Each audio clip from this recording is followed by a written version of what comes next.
At the end of the Great War in 1918, many of the old European empires were in ruins, being dismembered. And subject nations, as they were called, people who had been subject peoples within the old empires, were demanding self-determination, encouraged by Woodrow Wilson's declaration that the New World Order would be one of national self-determination. Ireland was likewise seeking national self-determination, the Irish nationalist leadership of Sinn Féin, but with one crucial difference. The British Empire was one of the victorious powers of the First World War, not one of the empires being disintegrated, with the result that Irish nationalist demands were being made against a strongly resistant, dominant empire, and accordingly they would be much more difficult to achieve than that of some of the other subject peoples of Europe. Ireland was a unique example, but a critical one.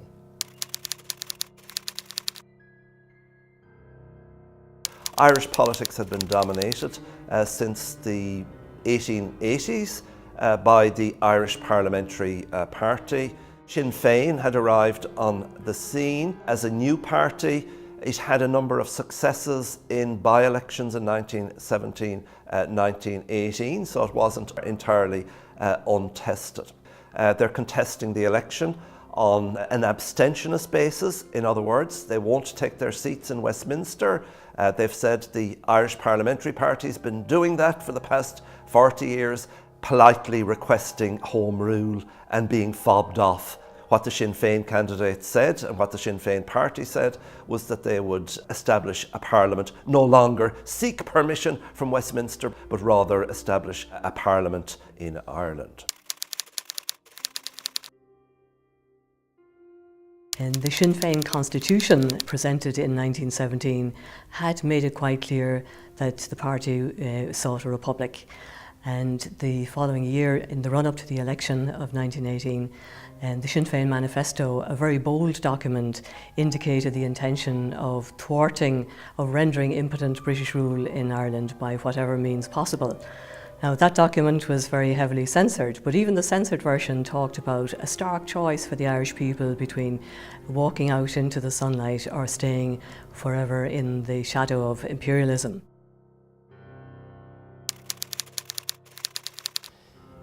The 1918 election was a landmark in the political history of modern Ireland.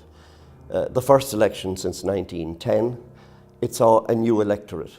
The vote had been given to all adult males over the age of 21 and to a sizable cohort of females, the first time female franchise, over the age of 30.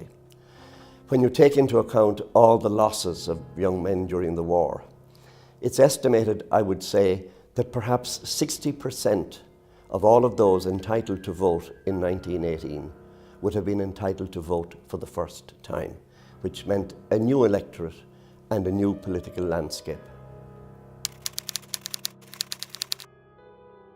So the most important thing about the 1918 general election is, of course, firstly, it was the first post-war election. It was the first election since 1910, so people had not been at the polls for about 8 years at this particular time.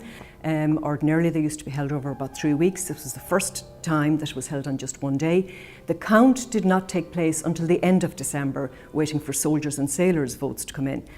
It was also, of course, the first time that women voted in a parliamentary election and that women stood as candidates in a parliamentary election. The Irish Parliamentary Party, of course, had failed on the question of votes for women during the Third Home Rule Bill. So there was a strong feeling that they were going to be punished in the 1918 election by women.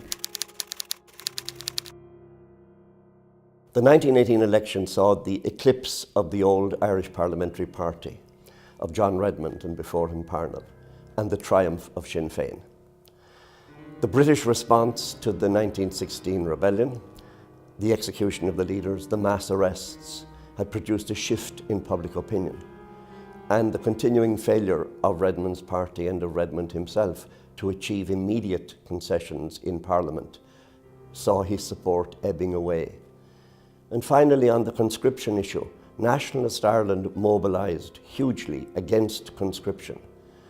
Now, Redmond's party was against conscription, but having been recruiting officers, as it were, at the start of the war, they lacked credibility.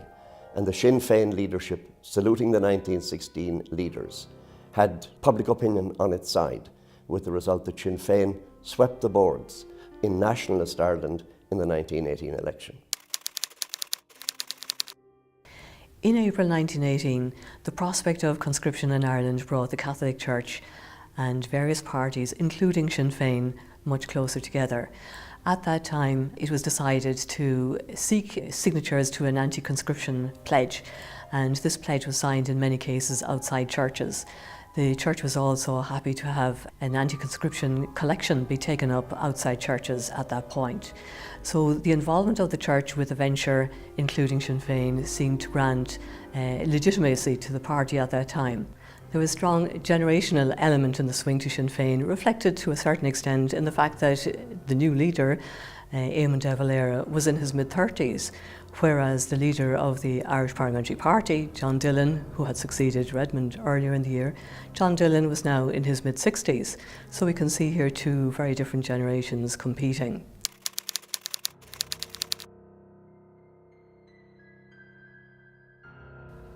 Well, there were 4 constituencies in County Galway. Galway Borough, Galway City, had previously been a constituency, but it was folded into Connemara for the 1918 election. Otherwise, you have Galway South, Galway East and Galway North. Now, of these 4, 3 were contested. There was no election for East Galway because there was only one candidate, and that was Liam Mellows. Liam Mellows, in hindsight, certainly was the best known of the Galway representatives who were returned. So Mellows, the leader of the 1916 rising in Galway, was returned. He wasn't in the country at the time. In fact, he was in America, having made his way there, having evaded arrest after 1916. He wouldn't return to Ireland until 1920. Pádraig Ó Máille, who was the candidate for Galway Connemara, had been an organiser for the Gaelic League since early in the century.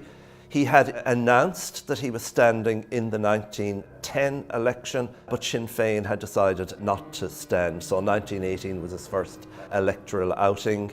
He had been involved in the volunteers in the 1916 rising, had been arrested on a number of occasions. And indeed, Pádraig Ó Máille was a very popular candidate among the university students.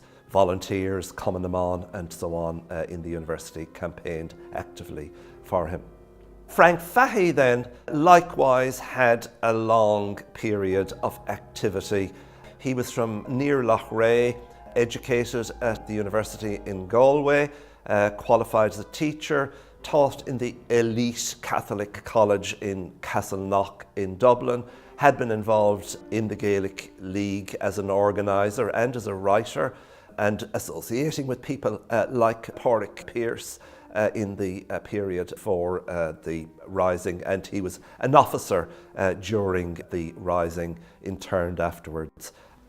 Brian Cusack had become involved in the Gaelic League, this time in London. This was Brian Cusack, who was a native of Granard, County Longford, had gone to London as a young man, had won a scholarship to study medicine at university in Galway, which is what brought him to Galway, very active in the volunteers, again in the run-up to the rising. If he wasn't involved in the rising, it was because he didn't make it back in time to participate. He was blocked.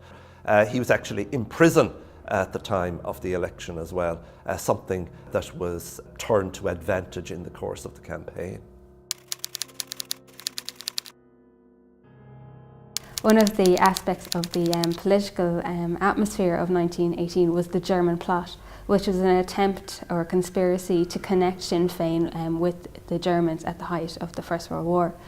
And as part of this, a number of key Republicans were arrested across the country in May 1918, and this included a number of Republicans in the Galway area.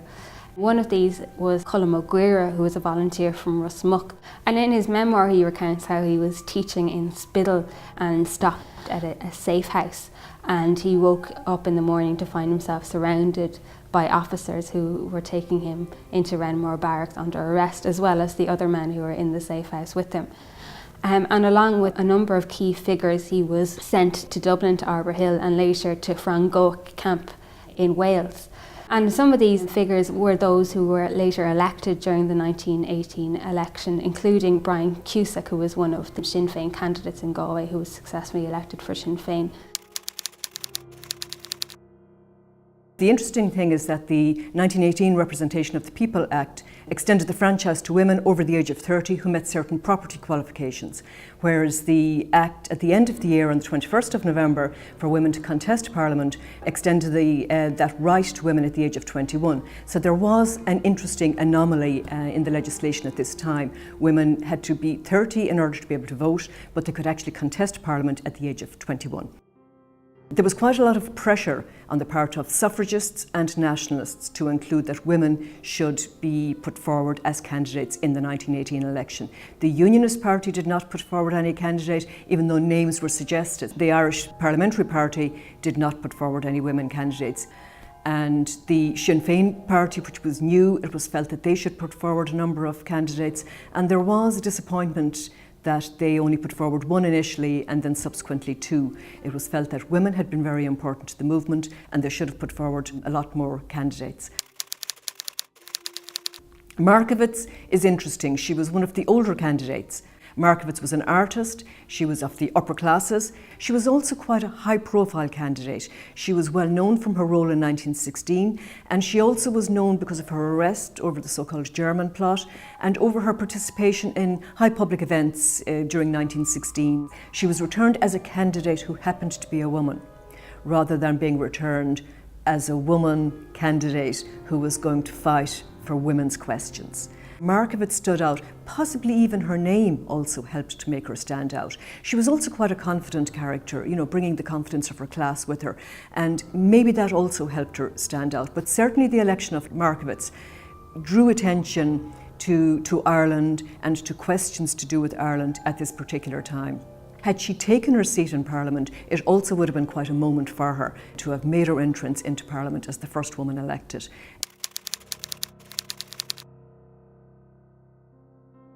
Given the results of the election, it was clear that Sinn Féin had a popular mandate at the end of 1918. It had a popular mandate to secure an independent Irish state, which is what was its declared policy, not limited devolution. But the questions remained, what exactly was that mandate for? Was it to seek recognition internationally for the Irish state?